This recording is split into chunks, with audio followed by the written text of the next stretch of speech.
How to install the FTP client Filezilla on Windows. Go to the official website of Filezilla.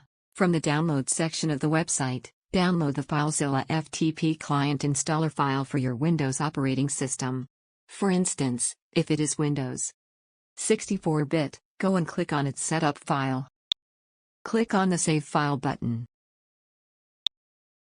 Now open the folder containing the downloaded file and double-click on the file to run it.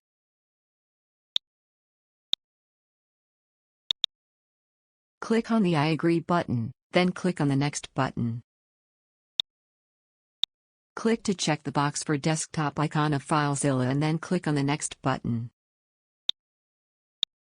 Choose the destination folder and then click on the Next button. Now click on the Install button.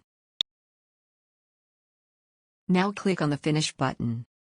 That's it, we have successfully installed FTP client Filezilla on Windows. Now you know how to install the FTP client Filezilla on Windows. To know how to access or connect to your FTP account via Filezilla, watch our next tutorial. Thank you for watching.